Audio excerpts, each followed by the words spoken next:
हम बात करेंगे आज जिंक के बारे में। जिंक का पौधे के लिए क्या अहम रोल है, कब यूज करना चाहिए, अगर जिंक नहीं दिए तो पौधे में क्या डिफिशियंसी दिखाता है, इसके लिए इस वीडियो में हम बात करेंगे। तब आप अगर इस वीडियो को लास्ट तक देखोगे तो आपको ये बात पूरी समझ में आ जाएगी कि जिंक कब देना है, वो नहीं देने से फ्रूट की साइज बढ़ती है क्या, कौन से समय पे जिंक देना है, और जिंक कौन से खाद के साथ अगर देते तो क्या रिएक्शन होता है, कौन से खाद के साथ नहीं देंगे और देंगे तो इसका दोनों का फायदा और तोटा, ये हम आज बात करेंगे। तो इस वीडियो को हम शुरुआत करते हैं। पौधे के लिए जो जिंक है एक अहम सूक्ष्म पोषक, यानी कि देखो प्राइमरी होता है NPK, secondary calcium magnesium sulphur, और जो माइक्रोन्यूट्रेंट होता है उसको हम सूक्ष्म अन्य द्रव्य बोलते हैं। जो माइक्रोन्यूट्रेंट हम उसको बोलते हैं जिसमें जिंक आता है। जिंक के दो टाइप के होते हैं, एक ईडीटी फॉर्म का होता है, एक सल्फेट फॉर्म में देते हैं और एक ऑक्साइड फॉर्म में भी हम देते हैं। तो जिंक ये एक पौधों के लिए जो किया जाता है स्थिरीकरण, जब हम जिंक की मदद से जो पौधों में नाइट्रोजन स्थिरीकरण होता है जिससे वे हरे भरे दिखते हैं, जब हम जिंक का उपयोग करते हैं नाइट्रोजन को स्थिरीकरण यानी रिलीज करने के लिए भी हम जिंक का उपयोग करते हैं, और वो देने के बाद जो पौधे में ग्रीनरी होती है, पौधा उससे हरा भरा हो जाता है। एक कार्बोहाइड्रेट्स के मेटाबॉलिज्म को भी ये बढ़ावा करता है जिससे पौधे को भोजन बनाने में मदद मिलती है। यानी जब हम जिंक देते हैं, जो कार्बोहाइड्रेट्स के मेटाबॉलिज्म होते हैं कि उसको बढ़ाता है, और वो पौधे को जो है हम जैसे कि भोजन तैयार करते हैं उसलिए जो अंगार होता है उसका वो उसकी वजह से ये भोजन अपना तैयार होता है, वैसे ही ये जिंक का भी एक अहम रोल है। खाना यानी भोजन पौधे को ऊपर भेजने के लिए अथवा खुद को अनाज यानी खुद का जो खाद है, जो न्यूट्रिएंट्स वो तैयार करने के लिए जिंक का काफी उपयोग होता है। जिंक पौधे में रोग प्रतिकारक क्षमता को बढ़ावा देता है। जब हम अगर जिंक दे रहे हैं पौधे में तो उससे वो जिंक की वजह से क्या होता है कि पौधे की जो है रोग प्रतिकारक क्षमता जो बढ़ती है, यह पौधे के लिए विकास के लिए जरूरी एंजाइम को सक्रिय करने में मदद करता है। दूसरी बात यही है कि जिंक प्रोटीन और क्लोरोफिल के उत्पादन में भी अहम भूमिका निभाता है। यानी कि अगर आप पत्तों के अंदर देखोगे तो क्लोरोफिल होता है, जब ये क्लोरोफिल के उत्पादन में ये बहुत मेन भूमिका इनकी होती है जिंक की। जिंक की कमी से पौधे का जो विकास है रुक जाता है, और जब हम जिंक अगर ना दे तो इसकी वजह से एक इफेक्ट होता है कि पौधे का जो तने की साइज है, अगर डाली के ऊपर जो रूट है, ऊपर की जो नए नए ब्रांचेस है, इसका जो है ग्रोथ रुक जाएगा।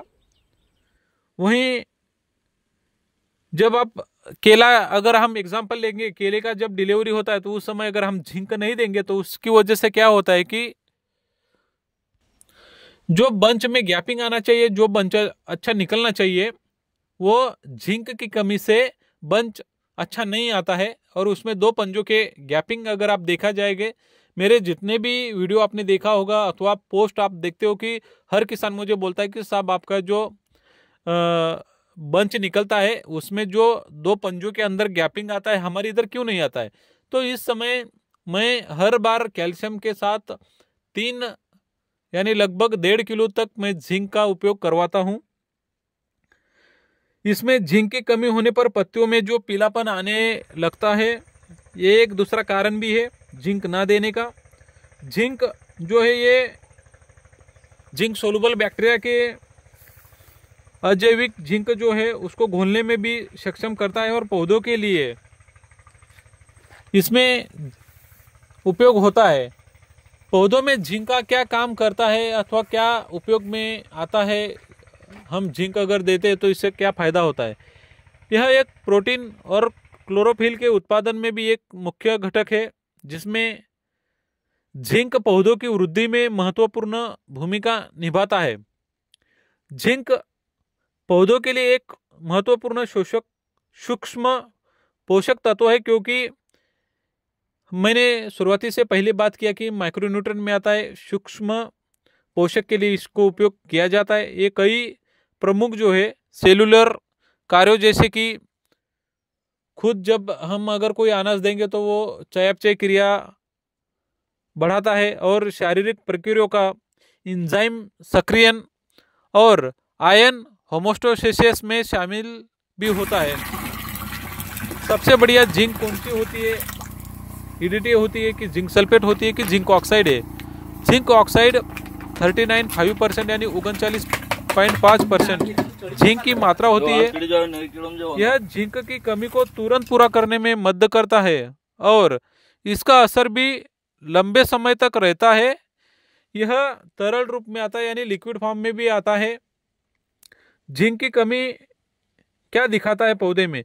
अगर आपके प्लांट पर समय से फूल नहीं आ रहे तो यह प्लांट में जिंक की कमी के कारण भी हो सकता है। अगर आपके प्लांट में समय पर अगर जिंक नहीं दे रहे हो तो समझिए कि जो बंच निकलने वाला है वो नहीं निकलेगा। जो फ्रूट में है वहां पे भी थोड़ा दिक्कतें हो सकती है। निकलेगा, लेकिन जो अच्छा निकलना चाहिए वो जिंक की कमी से जो गैपिंग आना चाहिए वो गैपिंग नहीं आएगा।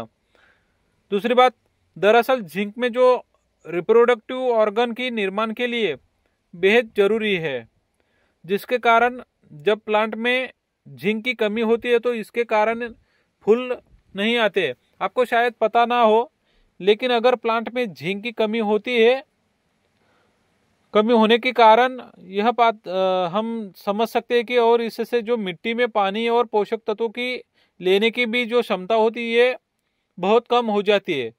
अगर आपके प्लांट की पत्तियां लगातार गिर रही है तो इसका पीछे का कारण उसमें जिंक की कमी हो सकती है। इसे हम एब्सेशन कहा जाता है, जहां से पानी की अब्सॉर्प्शन होता है उसको हम एब्सेशन कहते हैं। अगर खराब सेलुलर प्रोसेस के कारण भी हो सकता है।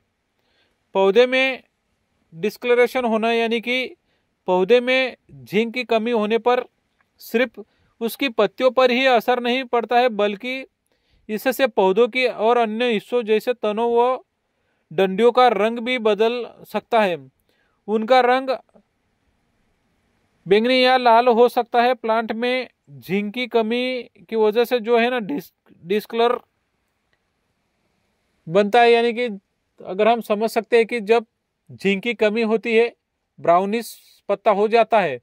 वहाँ की जो पत्तियां होती है, पत्ते का कलर होता है ब्राउनिश, येलोइश ब्राउनिश बोलते हैं हम लोग, वैसे होता है। और इसकी कमी के कारण जो डंडियों का जो भी रंग होता है, वो जो डंडा होता है मेन जो डाली बोलते हैं हम लोग, उसका रंग भी बदल सकता है। तो आप जिंक का उपयोग करिए। जिंक ऑक्साइड फॉर्म में है, ईडीटीए फॉर्म में है अथवा सल्फेट फॉर्म में जिंक आप पौधे को दे सकते हो।